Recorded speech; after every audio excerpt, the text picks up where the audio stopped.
बगिया के फूल है हम सारे बच्चे, भगवान की बगिया के फूल है हम सारे बच्चे, दिव्य गुणों से महकाते हैं, प्रेम से हम मुस्काते हैं, पास हमारे जो आता है शिव संग में खो जाता है।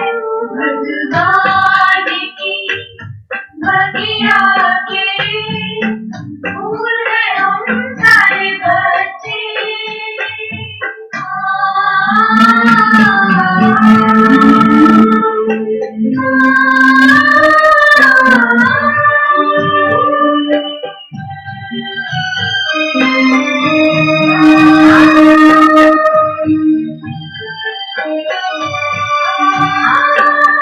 हमारे हर बात निराली भगवान को लगती है प्यारी, तुम्हारी प्यार देना धर्म हमारा, कल्याण करना कर्म हमारा, सारे जहां पे उनका ही साया, सारे जहां पे उनका ही साया, कर्मों की दीक्षा हमने पाया।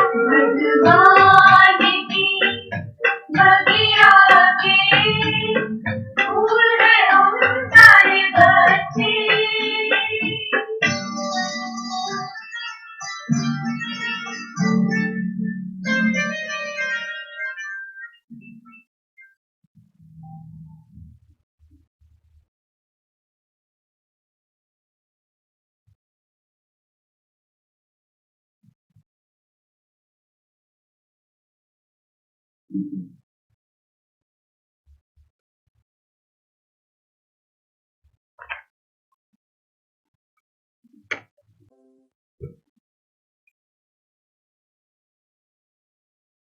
ओम शांति।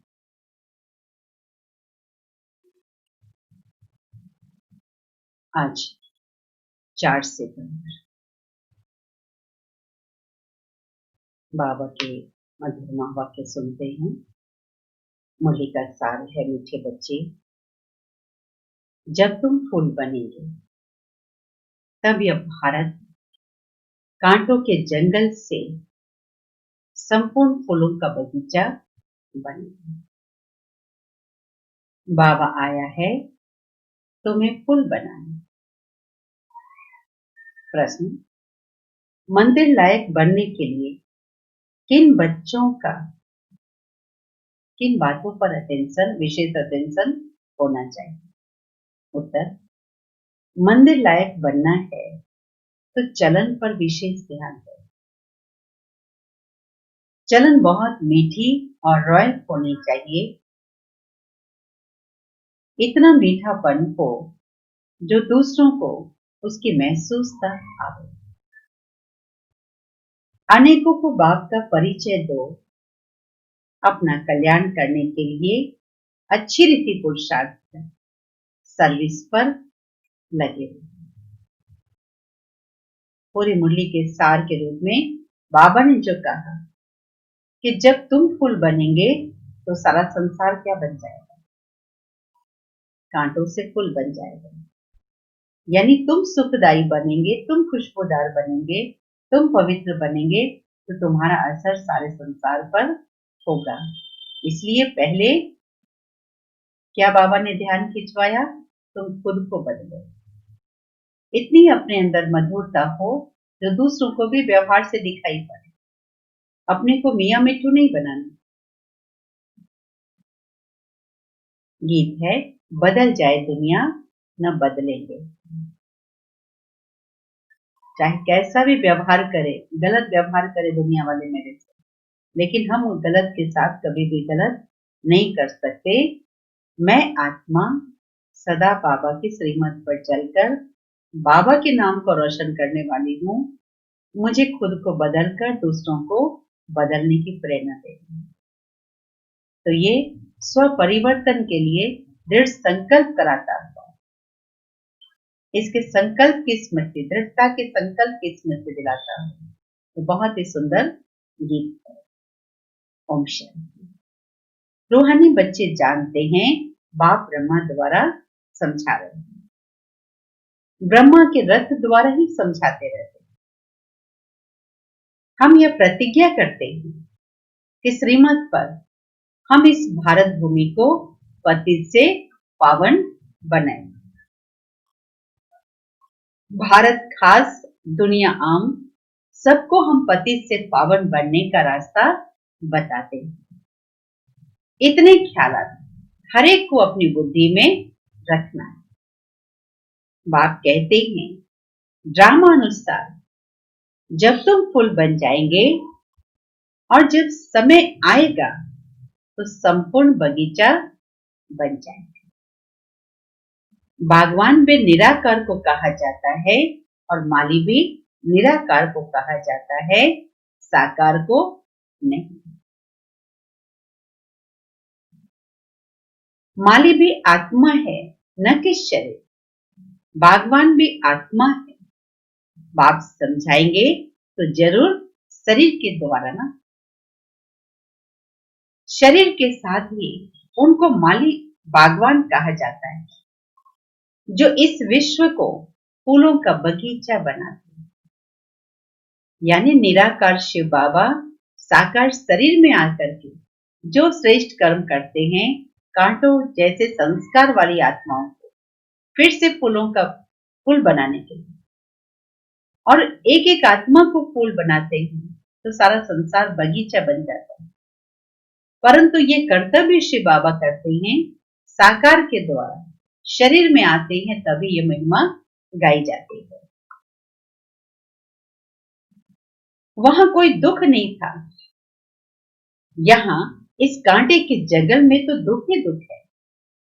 रावण का राज्य है कांटों का जंगल, फट से कोई फूल नहीं बनते।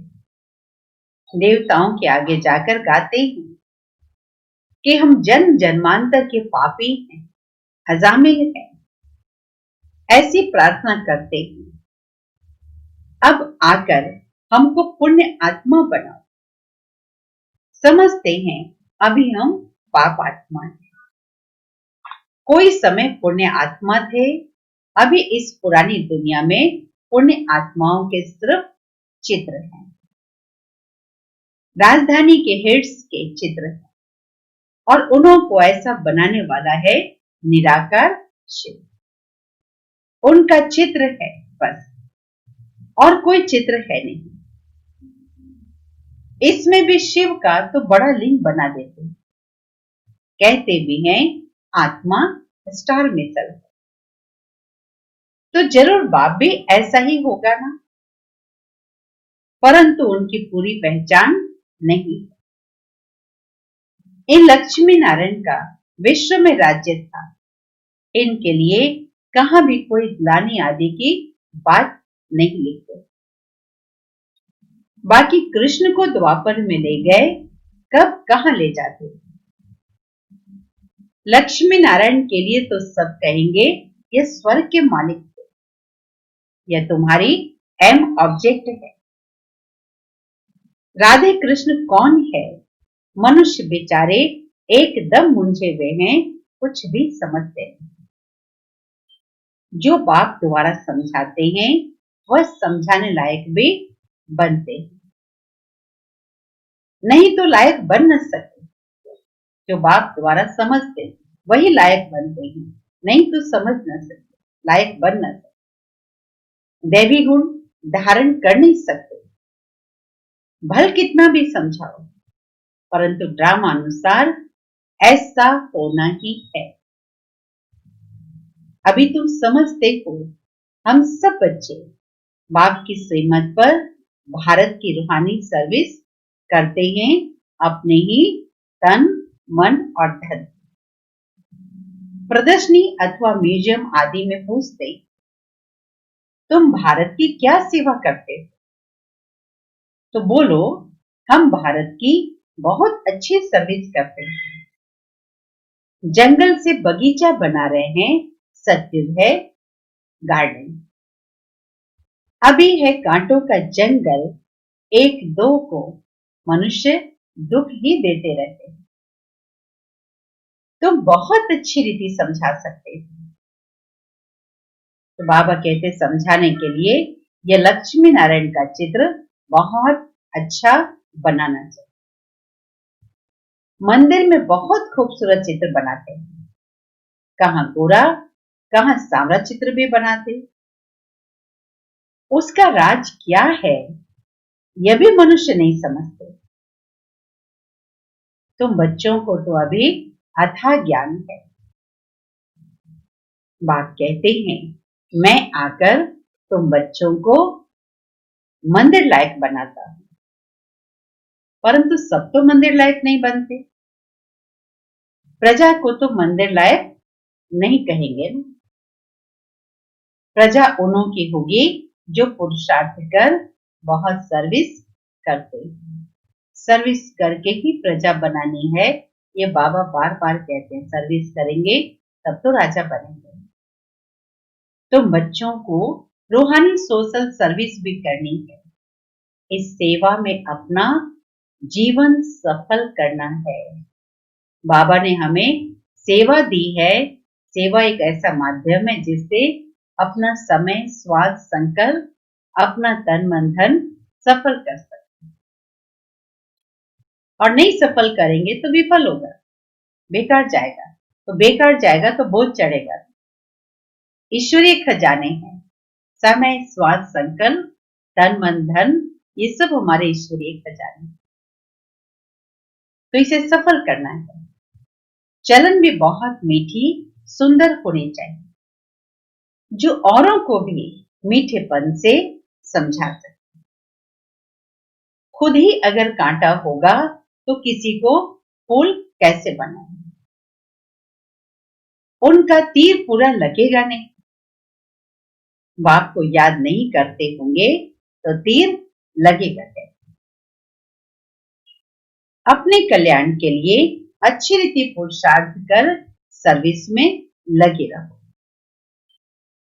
बाप भी सर्विस पर है, तो तुम बच्चों भी दिन रात सर्विस पर लगे रहो।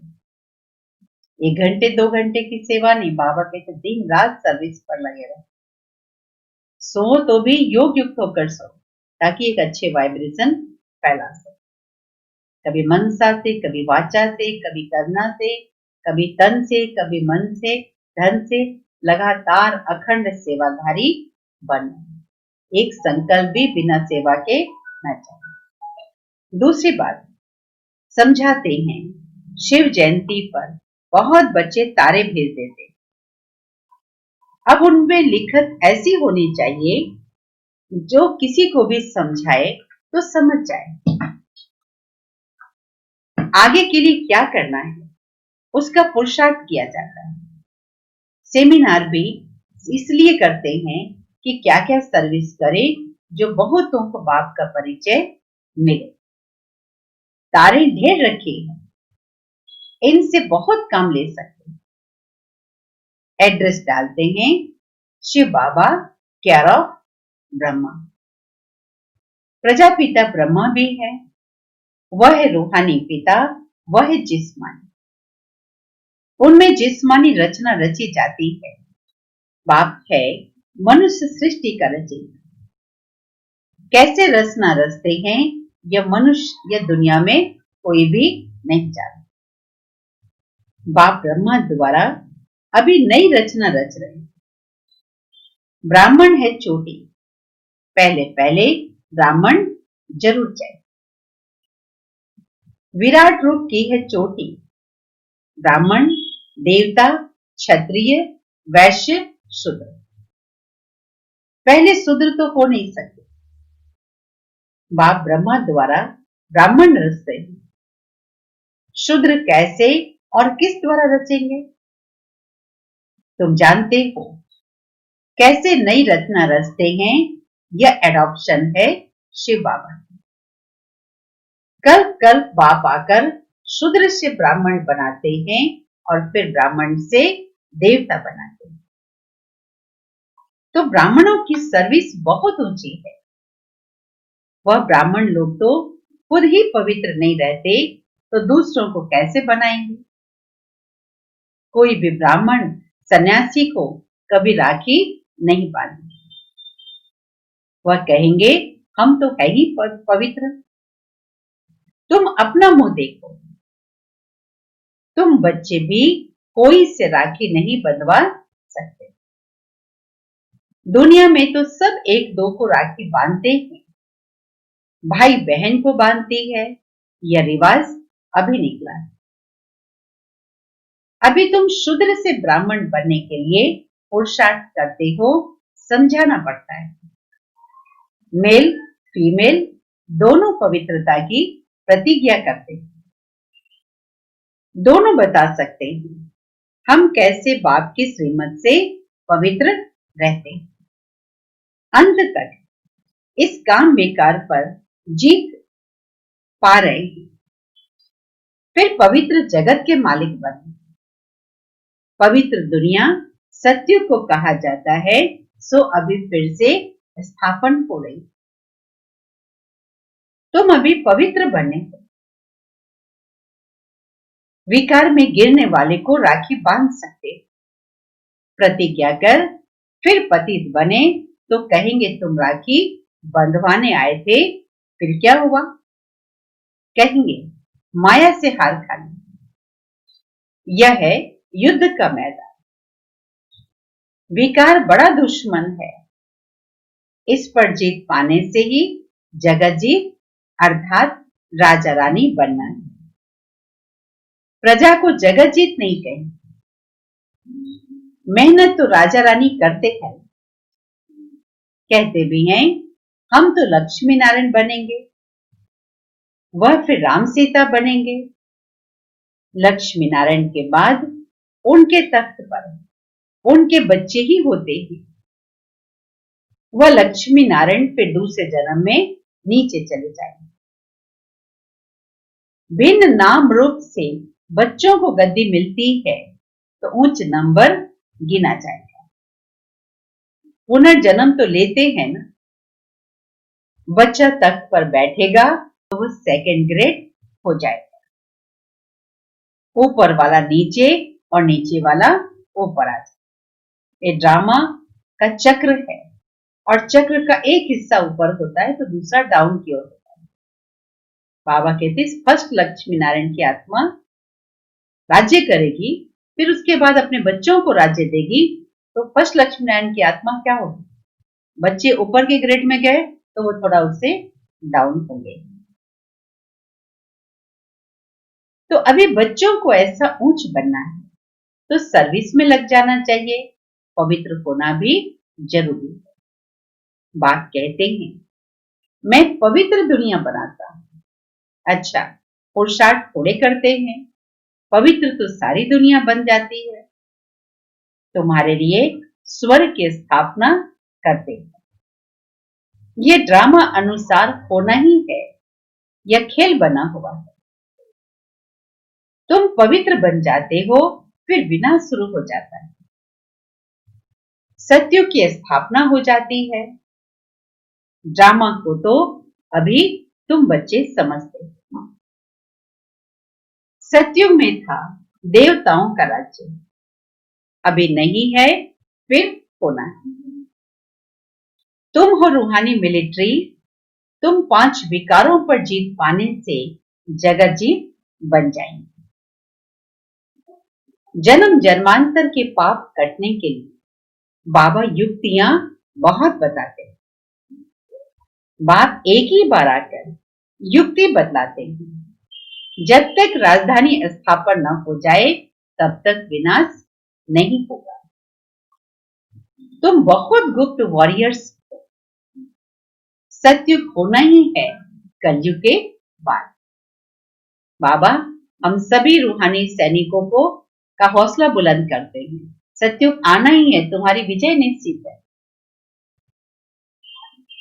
फिर सत्युग में कभी लड़ाई नहीं होती। तुम बच्चे जानते हो सब आत्माएं जो भी पार्ट बजाती हैं वह सब ड्रामा में नून। जैसे कठपुतली होती है ना, ऐसे नाचती रहती है, यह भी ड्रामा है। हर एक का इस ड्रामा में पार्ट है। पार्ट बजाते बजाते तुम तमो प्रधान बन जाते हो। अभी फिर ऊपर जाते हो, सतो प्रधान बनते। नॉलेज तो सेकंड की है। सतो प्रधान बनते हैं, फिर गिरते गिरते तमो प्रधान बनते। फिर बाप ऊपर ले जाते हैं। वास्तव में वह मछलियां तार में लटकती हैं। इस तार में तो मनुष्यों को डालना चाहिए। वो खिलौना होता है ना, एक स्टिक जैसा होता है और उसमें मछली होती है। उस स्टिक को हाथ से ऊपर की तरफ कर देते हैं, मछली ऊपर चली जाती है। फिर धीरे धीरे घूमते घूमते वो मछली नीचे की तरफ आती है, फिर उसको ऊपर कर देते हैं। तो बाबा मिसाल देते हैं, वो उन्होंने बंदर या मछली को दिखाया, लेकिन दिखाना चाहिए मनुष्य को। ऐसे उतरती कला फिर चढ़ती कला होती है। तुम भी ऐसे चढ़ते हो, फिर उतरते उतरते नीचे आ जाते। हर बात का बाबा ने एग्जाम्पल देकर इन आध्यात्मिक बातों को समझाया। 5000 वर्ष लगते हैं ऊपर जाकर, फिर नीचे उतरने। ये 84 का चक्र तुम्हारी बुद्धि में। उतरती कला और चढ़ती कला का राज भी बाप ने समझाया। तुम्हारे में भी नंबर वार जानते हैं और फिर पुरुषार्थ करते हैं।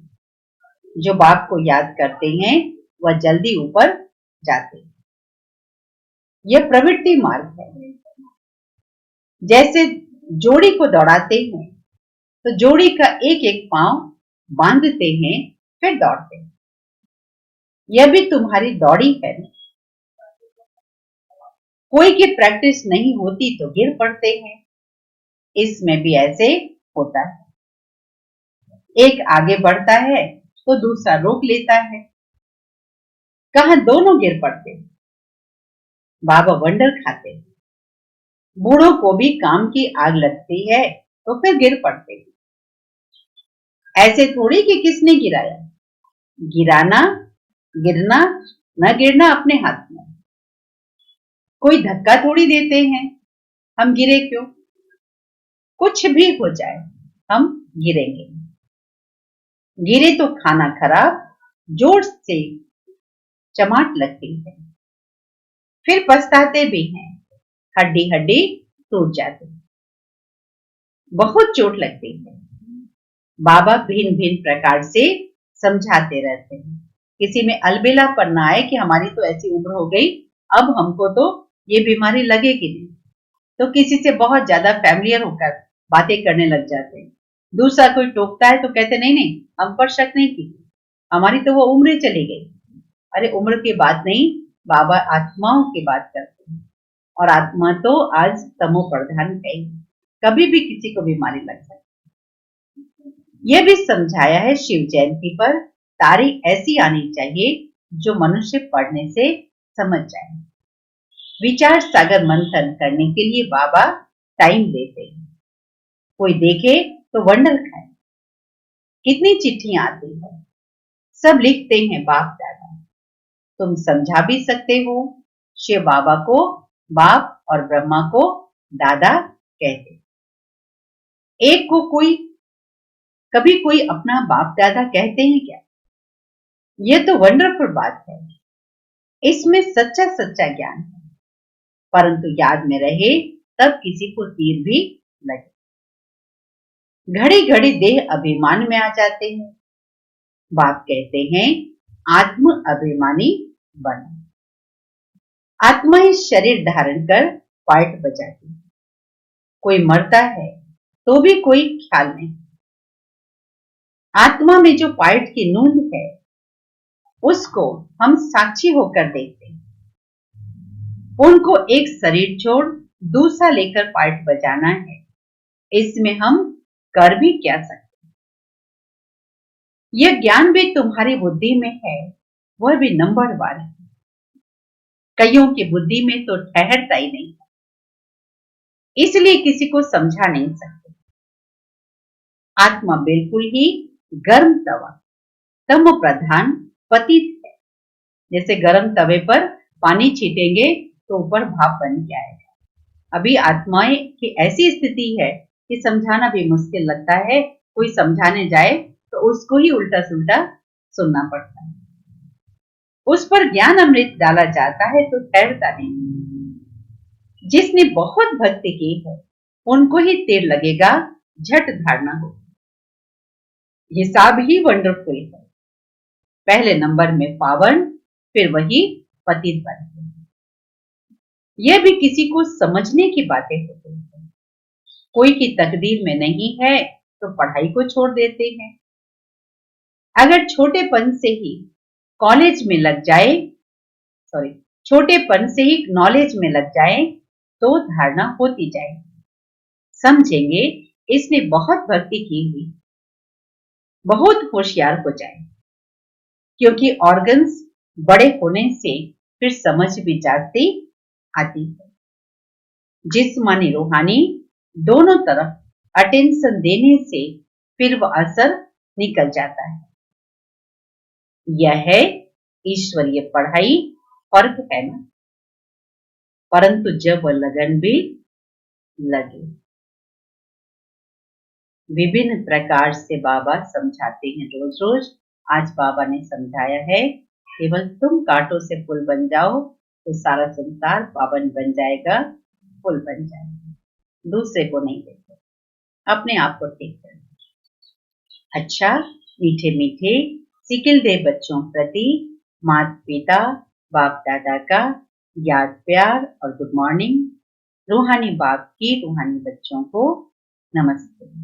रूहानी बच्चों की रूहानी बाप दादा को याद प्यार गुड मॉर्निंग, नमस्ते नमस्ते नमस्ते। धारणा के लिए मुख्य सार। पहली पॉइंट, रूहानी मिलिट्री बन 5 विकारों पर जीत पानी है।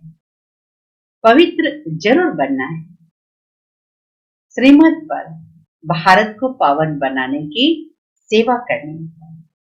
दूसरी पॉइंट, इस बेहद नाटक में हर पार्ट आत्म अभिमानी होकर बजाना है। कभी भी देह अभिमान में नहीं आना है। साक्षी होकर हर एक एक्टर का पार्ट देखना है। वरदान, स्वमान द्वारा अभिमान को समाप्त करने वाले सदा निर्माण। स्वमान द्वारा अभिमान को समाप्त करने वाले सदा निर्माण। जो बच्चे स्वमान में रहते हैं उन्हें कभी भी अभिमान आ नहीं सकता, वे सदा निर्माण होते हैं। जितना बड़ा स्वमान उतना ही हाजी में निर्माण। छोटे बड़े, ज्ञानी अज्ञानी, मायाजीत या मायावश, गुणवान हो या कोई एक दो अवगुणवान भी हो, अर्थात गुणवान बनने का पुरुषार्थ है। कितना अच्छा बाबा ने शब्द दिया। कोई एक दो अवगुणवान हो तो उसको अवगुण वाला नहीं कहना, बल्कि गुणवान बनने का पुरुषार्थ। लेकिन स्वमान वाले कभी भी मान देने वाले, सभी को मान देने वाले दाता होते हैं, अर्थात स्वयं संपन्न होने के कारण सदा रहने होते हैं। उनकी इच्छा ये नहीं होती कि दूसरे हमें मान दे तब हम अच्छा व्यवहार करें। वो खुद संपन्न होते हैं क्योंकि उन्हें बाबा से संपूर्ण मान मिलता है और वो स्वयं को भी सम्मान देना जानते हैं। ये बहुत अच्छी कला बाबा ने संगम ऊपर सिखा दी। दूसरे पर डिपेंड नहीं करो कि कोई मान दे तो हम खुश हो। सेल्फ रिस्पेक्ट में रहो। बाबा की इतनी महिमा है, एक एक महिमा के हम मास्टर हैं। बाबा शांति के सागर है तो मास्टर शांति के सागर है। वो विश्व कल्याणकारी है तो मास्टर विश्व कल्याणकारी है। बाबा दाता है तो मास्टर दाता है, हम लेता नहीं। तो हम अपने को जब मास्टर समझते हैं तो अपने कर्म पर ध्यान जाता है, श्रेष्ठ कर्म पर। दूसरों से मांगने की इच्छा खत्म हो जाती है क्योंकि दूसरे अंदर से खुद ही खाली है, वो हमें क्या दे। स्लोगन, स्नेह ही सहज याद का साधन है, इसलिए सदा स्नेही रहना और स्नेही बना। स्नेह सहज याद का साधन है, इसलिए सदा स्नेही रहना और दूसरों को स्नेही बना। ओम शांति।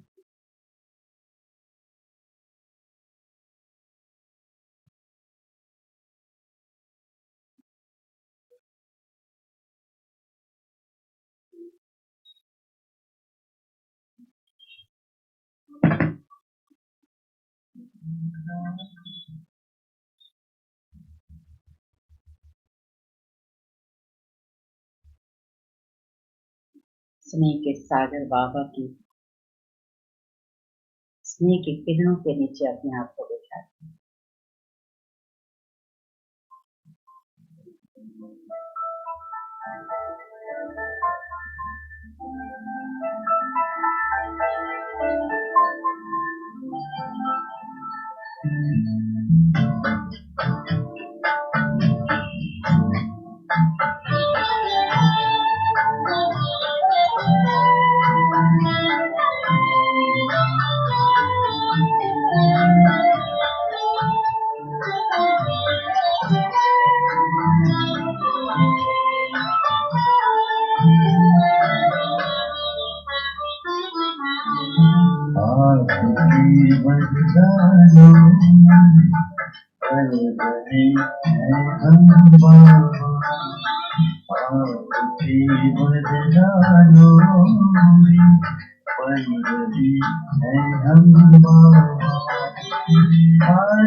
चल रहे आपके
हो रहा साकार है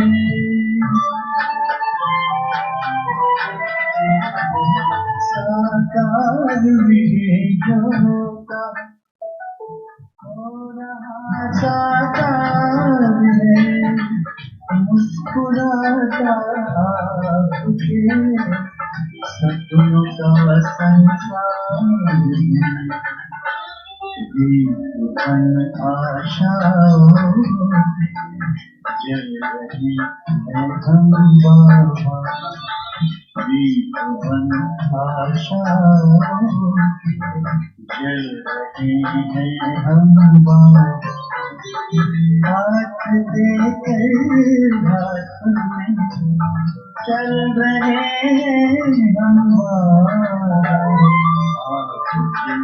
वरदानों में पल रहे हैं हम बाबा आपकी वरदानों में पल रहे हैं हम बाबा